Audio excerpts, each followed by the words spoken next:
Before we dig deep into the root causes of prejudice, I want to make a very important distinction between terms that are thrown around.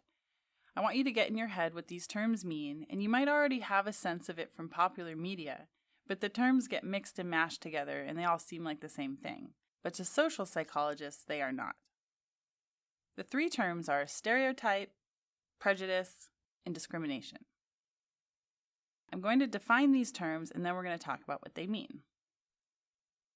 Prejudice is a hostile or negative attitude toward a distinguishable group on the basis of generalizations derived from faulty or incomplete information. A stereotype is a cognitive representation or impression of a social group that people form by associating particular characteristics and emotions with that group. This can be either positive or negative. And discrimination is any positive or negative behavior that is directed towards a social group and its members. Social categorization is the process of identifying individual people as members of a particular social group. So let's start there. Social categorization involves separating the social world into categories. A stereotype is slightly more developed. It's more a specific cognitive representation of a group. The prejudice is the emotional evaluative component. Discrimination is a behavioral act. All these things are related, but notice a progression. You can have social categorization without stereotypes to some degree. You can have a stereotype without prejudice, such as men are taller than women. You can have prejudice without discrimination. Many people privately believe that some other group is inferior, but they may not act on it because it's illegal or for some other social constraint. Now, in practical reality, the lines between these, especially between stereotype and prejudice, are very fuzzy.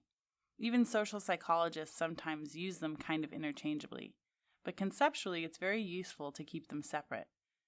Doing so helps us evaluate what different sources of prejudice are. The cognitive roots of prejudice. Stereotyping. Are stereotypes bad? All right, let's start with this question. Are stereotypes inherently bad? At a minimum, stereotypes involve associating some group of people with some characteristic. This means I have to divide my world into at least two groups, my group and the other group. In other words, the in-group, which is my group, or the out-group, which is your group, and assign some traits to the other group. So is it bad to say that group is like that? Well, there are a few things I'd like to say about that. The general tenor of those things is that stereotyping, or categorizing our world into groups of people, isn't inherently a bad thing, but it can go bad very easily. Are stereotypes always negative? First, stereotypes themselves can be positive or negative.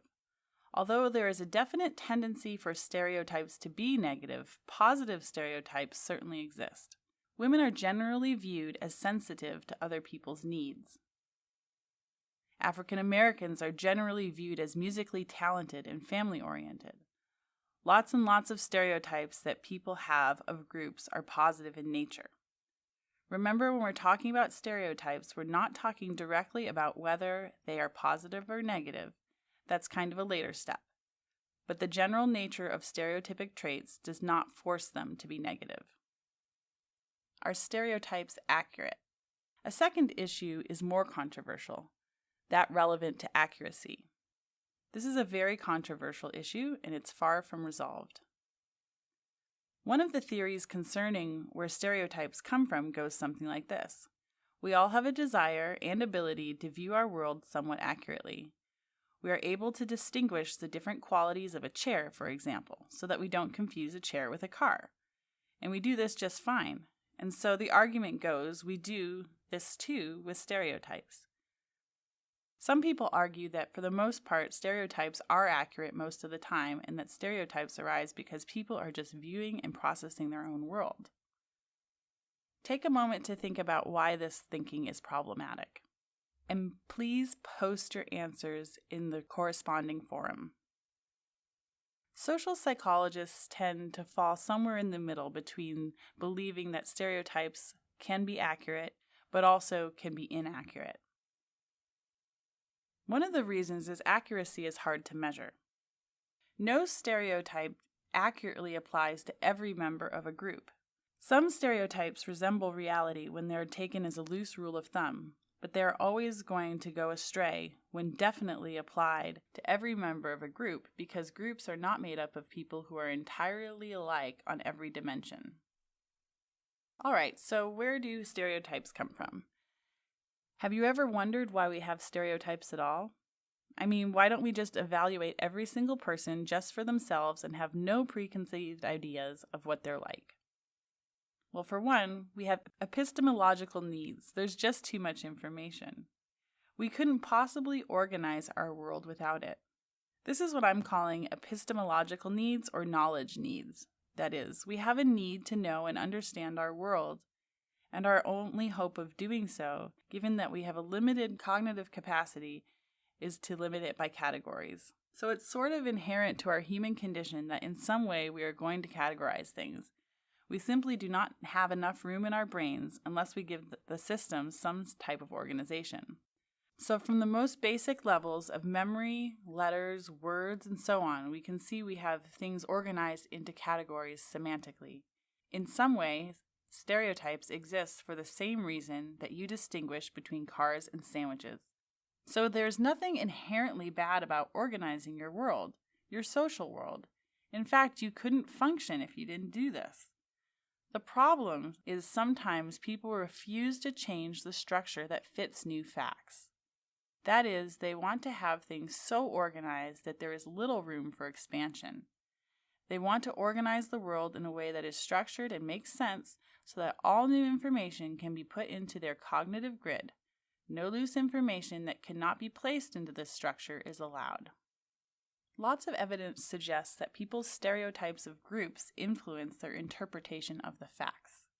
During World War II, there was a lot of concern over Japanese Americans being spies. Stereotypes of Japanese people back then were pretty negative, a common thing when fear runs rampant.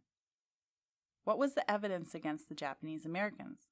California Governor Earl Warren said the most compelling piece of evidence of Japanese spy activity was the fact that there wasn't any evidence at all. After all, spies operate underground, right? Think of the implications.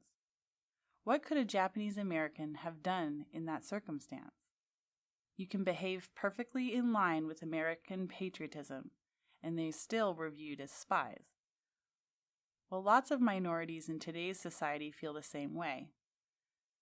Black people sometimes legitimately complain that they are held by a different standard, that they have to do even better than whites to get by, or even sometimes no matter what they do, they're still viewed negatively.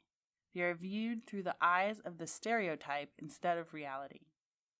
Similarly, consider women in the workplace. A man who behaves aggressively is considered a good leader and a real go-getter, but a woman is considered difficult and bossy for those same behaviors.